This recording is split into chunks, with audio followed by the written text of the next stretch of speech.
Welcome back to the TARP Sports Podcast, YouTube, whatever you're listening on. This is UFC Vancouver full card predictions. Let's get into it. Starting with the main event, we got Allen taking on RDR. This was originally supposed to be RDR versus Hernandez. Allen took this fight with like a month notice, so not the shortest of notice, but still originally was supposed to be Hernandez. RDR is killing it, coming off a win versus Whitaker. That usually gets guys a title shot, but he has to go through another person apparently. I mean, the 185 division is completely stacked right now with contenders, so they got to eliminate each other somehow. Allen just 3-2 in his last 5. RDR and Allen are both extremely durable. RDR's just been KO'd 2 times, never submitted in 23 fights. Allen KO'd twice, just submitted 1 time in 32 fights. So I love this fight to go to distance. I know it's a 5-rounder, but still, both guys extremely durable. Don't really offer too much of a huge threat on the feet. I think RDR might be a little bit better. I think Allen puts on more pressure, but I think overall, RDR is a little bit more slick with his striking. As for the grappling and jiu-jitsu and all that, honestly, Allen's jiu-jitsu is extremely slept on. He's probably one of the better jiu-jitsu guys in this 185 division, but I mean, RDR, that's what he's known for, right? He has real slick submissions, so I mean, I'd say it's a toss-up there. So I love this fight to go to distance. If I had to pick a winner, guys, I think RDR has already beaten better competition than what Allen is, so give me RDR by decision. Co-main event, we got Kevin Holland taking on Mike Malott. Despite Malott having a lot of hype and an up-and-coming fighter, Holland is younger than him, so this is just how weird MMA is. But Holland, he looked god-awful versus D-Rod. I mean, he was, I think, around minus like 400. He looked absolutely terrible. But guys, he's taken more time than usual off, right? It's Kevin Holland. He usually doesn't take a lot of time off, but for this fight, more than usual than he normally does. And personally, I just think he was accepting too many fights. That D-Rod performance was like less than a month after he beat Luque. So he put that weight back on and cut it again. And 170, he cuts weight. It just wasn't a good recipe. I think it's going to be the Kevin Holland we know this Saturday. A keyword is I think, because Kevin Holland is hit or miss, man. Malott doesn't really have much experience versus top guys. The only one was Magny, and he lost. He gassed pretty badly. Malott just a 56% takedown accuracy, and Holland doesn't have the best takedown defense, but at 170, it's a lot better. And we've seen better grapplers than Malott try to take down Holland, and they couldn't. I don't know, man. This is a really weird one. This is probably the hardest fight to predict, in my opinion, but I'm going to go Kevin Holland, man. I think he has a ton of experience. I think he took much needed time off of the sport. Give me Kevin Holland by KO in this one. Next fight, guys, and this is the weirdest odds to me on this card. It's probably a trap, no in Vegas, but we got Cheeto taking on Zahabi, I believe that's how you pronounce that. Zahabi's been around for a little bit, but Cheeto, I mean, he's 5 years younger. This is a huge difference in level competition for Cheeto. He's used to fighting guys like Corey Sandhagen, Sean O'Malley, Figgy. Zahabi has not fought anyone at that level, nowhere close to it. He's pretty durable, but guys, I mean, this is probably the easiest pick for me on the card. Give me Cheeto, just give me money line. He's the underdog. I mean, any way to win, really. Just give me him straight up to win.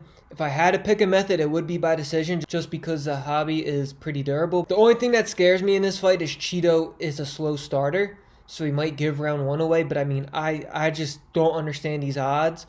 I think it's completely wrong. The only way the odds would be like this is if Cheeto is dealing with some type of injury that's not public. Give me Cheeto in this one. Just money line straight up. This is the easiest pick for me just by looking at it. Farouk taking on Jasmine.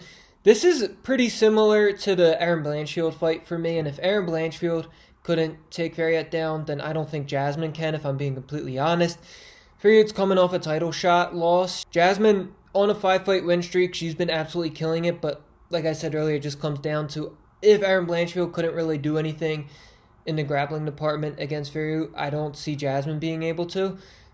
Give me Farouk by decision in this one. Next fight, Cody Gibson taking on Ari Cheelan. I believe that's how you pronounce that name. Cody is 6 years older, but Ari Cheelan, guys, he has terrible wins in the UFC.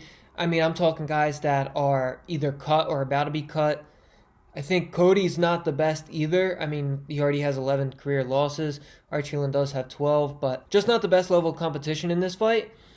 I do lean Gibson in this one. I think Gibson can get a submission win. We've seen Ari Cheelan get submitted a few times in his career. I like the competition that Cody Gibson has fought and beat compared to Ari Cheelan. Give me Cody Gibson.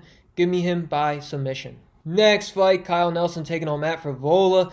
This should be a bar burner, guys. Nelson just 4-5-1 in his career. He's coming off of a KO loss. Frevola's on a 2-fight losing streak, but he lost to BSD and Zayem. So those are 2 top guys, man. I mean, they're close to title shots. I don't think Kyle Nelson is really that good. I think this is his debut at 155. I know he was formerly fighting at 145. Just not the best career for Nelson. I think Frevola is going to get the better of him in this one. I think he's going to apply more pressure. I think he's going to be hitting harder. Give me Frevola by KO in this one. Next fight, Charles Jourdain taking on Davey Grant. Guys, I'll say this before anything. If you want a dog that's going to fight for your money, Davey Grant is the guy. He's very unorthodox. His grappling style is extremely difficult. He is like a wet blanket once he gets on you. That being said, I mean, Charles Jourdain, 10 years younger. That's a huge age difference. I mean, Davey Grant's on his way out. Well, we don't really know if he is because he keeps pulling out wins out of nowhere. But Jourdain, I think he does have overall more ways to win. His striking is a lot better. The thing I do like about Charles Jourdain is he's a finisher. Especially at 135, man, you don't see a lot of finishers, but he is one. He has 16 professional wins and 14 finishes. He has 8 KOs. He has 6 submissions. Jourdain has a 47% takedown defense. That's pretty bad, but I mean, I think a lot of it is to do because he's not scared to go to the ground because he has slick jiu-jitsu. I think he's going to fight harder not to go to the ground versus Davey Grant. Give me Jourdain. Give me Jourdain by decision. Next fight, we got Bruno Silva taking on Park. This is a 35 versus 29, so a little bit of an age difference in this one as well. Silva is coming off of back-to-back KO losses to Van and Cape. Park's coming off a submission loss to Taira. Taira is right in there in the title picture at the 125 division.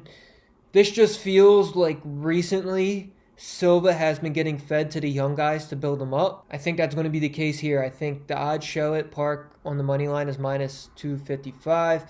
I like Park in this one. Park can mix it up extremely well. That's one thing about Park. So an exact way, I'm not 100% sure, but I like Park by finishing this one either KO or submission. Next up, the extremely entertaining Danny Barlow taking on Santos. Barlow's coming off his first career loss, and it was by KO to Sam Patterson. Sometimes that fuels guys, and sometimes that just derails guys extremely. I think it's going to fuel Barlow, man. I really do. I mean, they're kind of giving him a layup with this matchup. I mean, Santos isn't anything special. I think he only has just one UFC fight, maybe one on the Dana White Contender Series as well. But yeah, I think Danny Barlow, he has extremely fast hands. I think he's going to be too much for Santos on the feet. Give me Danny Barlow. Give me him by KO. Next fight, guys. One of my favorite fighters is finally returning to the octagon. Drew Dober taking on Preblak. I believe that's how you pronounce that. Not 100% sure. We're just going to say Kyle. Drew Dober taking on Kyle, guys. Kyle is 0-3 in the UFC. After 2 fights, he got cut and then came back and took a loss. Dober has been fighting nothing but straight killers, man. He is on a 3-fight losing streak, but it was to Moicano, it was to Gene Silva, and it was to Manuel Torres.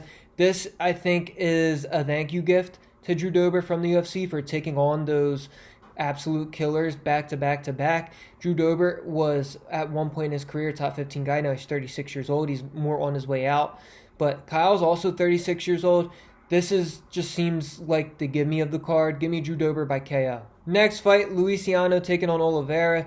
Odds aren't out on this fight yet, but Oliveira is 0-1 UFC. Luciano is 1-1. Luciano, from what we have seen so far in the UFC, has decent takedown defense.